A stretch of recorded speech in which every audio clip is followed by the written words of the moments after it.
dia, gente. Meu nome é Emily Barbosa. A minha equipe é composta por Jéssica Dias, Cauana Nunes, Welly Ramos e Marina Castro. E a gente vai falar hoje sobre proteínas e análises clínicas. E para começar, a gente gostaria de falar que para fazer uma boa análise clínica, é necessário saber fazer uma correta interpretação dos exames bioquímicos. E para isso, é preciso que a gente se aproprie de uma base teórica que permita fazer a gente conhecer a origem, as vias metabólicas, os diferentes componentes que tem no perfil bioquímico sanguíneo do animal e também as causas de suas alterações de concentração. É aí que a verificação das proteínas totais, suas frações e relações é importante, pois suas alterações de concentração padrão são os principais indicadores de anormalidades laboratoriais. E aí verificar através dos exames os aspectos bioquímicos das proteínas no sangue do animal pode contribuir com informações para limitar a lista de doenças que podem ser investigadas, em alguns casos indicar uma doença específica, além de dar um diagnóstico do estado nutricional e de hidratação do animal. Hoje a gente vai falar dos aspectos bioquímicos das proteínas em várias situações de alteração e avaliação, para dar uma ideia geral sobre a interpretação desses resultados. A gente vai começar falando das variações fisiológicas das proteínas plasmáticas. Bom, no geral, no plasma sanguíneo, os valores de proteína total são em torno de 5% a mais do que em relação aos valores do soro. Isso é por causa do fibrinogênio, que é uma proteína no sangue necessária para a formação de coágulo. Só que esses valores ainda são influenciados por variações fisiológicas, como a idade, a gestação, lactação e os hormônios. A idade varia a concentração das proteínas, porque nos animais neonatos existem pequenas quantidades de imunoglobulinas, que são as proteínas de anticorpos, e também de albumina, que são as proteínas mais presentes no plasma. Elas impedem a saída de água dos vasos, transportam hormônios, vitaminas, medicamentos e outras substâncias. E aí isso torna os níveis de proteínas totais plasmáticas baixos. Aí, à medida que o animal ingere o colostro, que é o primeiro leite materno, esses níveis vão aumentando progressivamente, também porque aumenta as concentrações de globulinas. Mas mesmo assim, em animais menos de 6 meses, os valores de proteína sanguínea ainda são baixos. De qualquer forma, com exceção dos primeiros dias de vida, essas diferenças não são muito grandes a ponto de ser confundidas com problemas clínicos. Já na gestação e lactação, as concentrações de proteína variam porque durante a gestação há uma baixa na quantidade de albumina, apesar do pequeno aumento das globulinas. Então a concentração das proteínas plasmáticas totais acaba diminuindo. Porém, no fim da gestação, se tem um aumento dessas gamma-globulinas, que acaba levando em uma variação de aumento total de proteínas novamente. Só que aí quando chega a lactação, naturalmente essa albumina diminui. Isso faz com que ocorra novamente uma diminuição nas concentrações de proteínas plasmáticas. Por fim, a gente tem que considerar as variações hormonais, que elas se dão porque a testosterona, os estrógenos e o hormônio do crescimento podem aumentar a concentração de proteínas por seus efeitos anabólicos, que é de construção de músculo, por exemplo. Porém, o cortisol e a tirosina, elas causam o contrário, elas diminuem a concentração das proteínas no sangue, por seus efeitos catabólicos, que é de queima e utilização de proteínas pelo corpo. Meu nome é Luélia, eu vou falar um pouco sobre a diluição das proteínas séricas. Em primeira mão, o que a gente tem que entender é o conceito dessas proteínas, né? O que são proteínas séricas? Basicamente, as proteínas séricas são aquelas proteínas que estão mais abundantes no plasma. E correspondem ali a 60% de todas as proteínas que estão contidas nesse plasma, né? E são extremamente importantes. Bom, essas proteínas séricas, elas têm como função principalmente a manutenção da pressão osmótica e principalmente o transporte de várias substâncias. Por isso, elas são essenciais no plasma sanguíneo.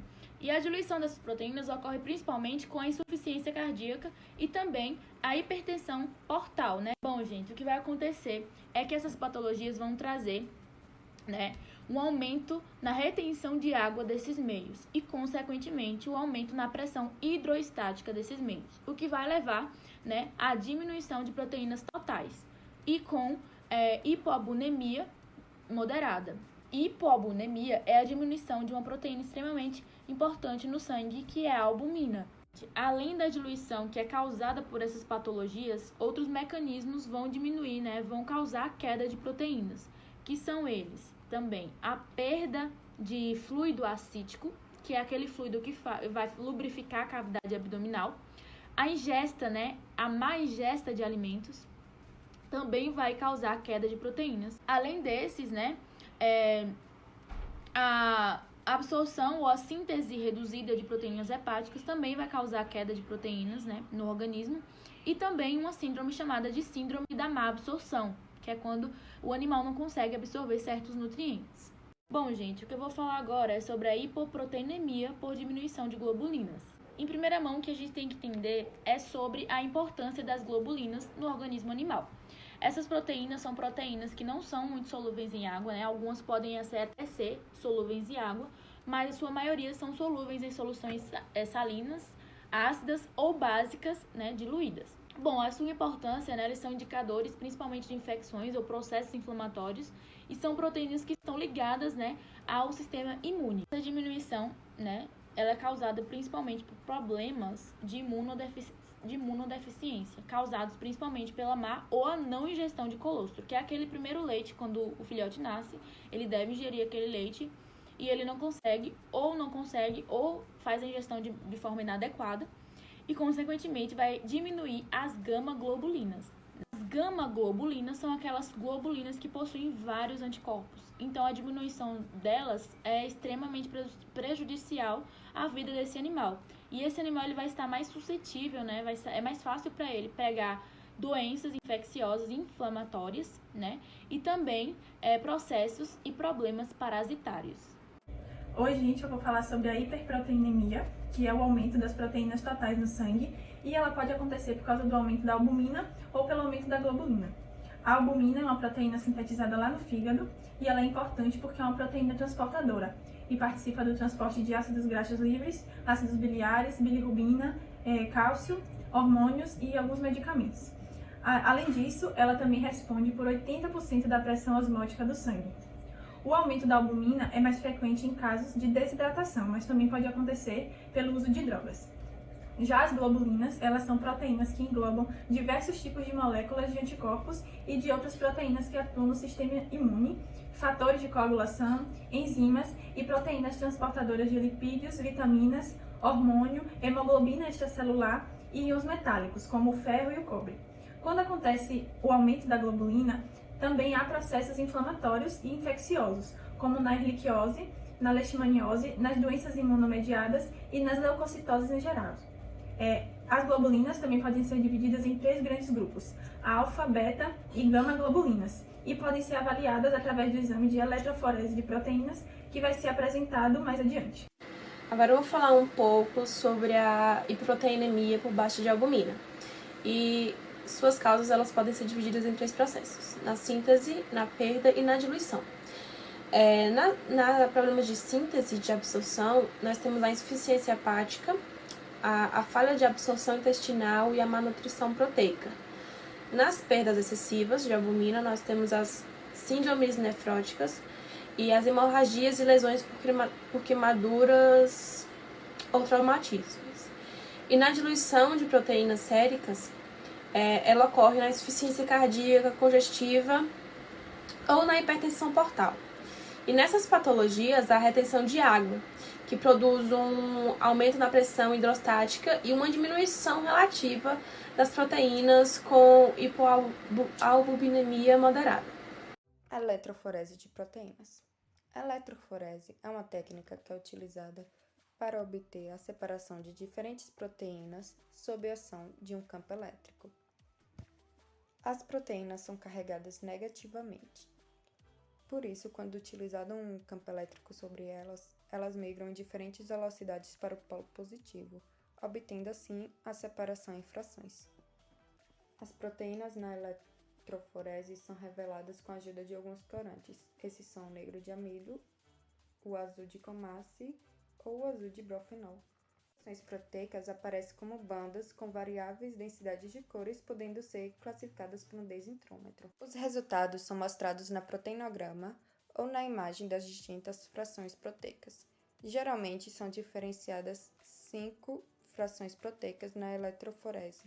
A albumina tem a maior negatividade e migra com maior velocidade, por isso ela aparece mais perto do polo positivo. Alfa-globulinas.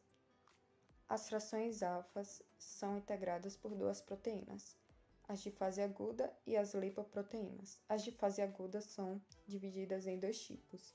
As de fase aguda negativa, que diante de uma inflamação diminui sua concentração, e as alfas positivas, que diante de uma inflamação aumentam a sua concentração. Beta-globulinas.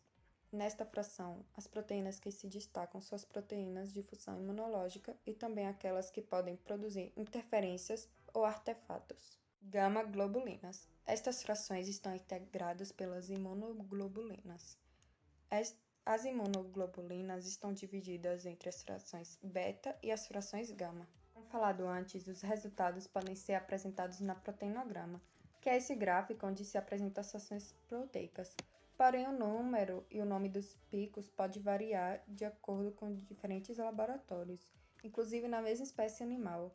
Isso acontece pois, dependendo das condições da eletroforese e da técnica utilizada no laboratório, pode-se visualizar um número maior ou menor dos picos com a diferente qualidade. Por causa disso, é recomendado que cada laboratório tenha o seu número definido e seus valores traçados para cada espécie animal, e que o clínico considere essa variabilidade na hora de enviar amostras para os diferentes laboratórios. Então, gente, hoje na apresentação vimos que a hiperproteinemia é o aumento das proteínas totais no sangue e pode acontecer por aumento da albumina ou aumento da globulina, e a hipoproteinemia, que é a queda de proteínas totais no sangue e acontece por baixa de albumina ou por baixa de globulina. Vimos como é feita a diluição de proteínas séricas e o exame de eletroforese de proteínas, que separa as proteínas do plasma em frações. Para concluir, a dosagem de proteínas total e suas frações de albumina, globulina e a relação entre as duas são partes importantes dos exames de sangue, os exames hematológicos e os bioquímicos nos animais, porque as alterações das suas concentrações são as principais anormalidades laboratoriais de algumas doenças. Então, esses exames fornecem informações para limitar a lista de doenças que podem ser investigadas e, em alguns casos, indicar uma doença específica. E ajudam também na avaliação do estado nutricional e na hidratação do animal. Mas, apesar dessa importância, a dosagem de proteína total isolada, sem as suas frações, pode ser insuficiente para o diagnóstico, porque não sabemos qual a classe de proteínas que está sendo alterada. Então é isso, obrigada e essas são as nossas referências.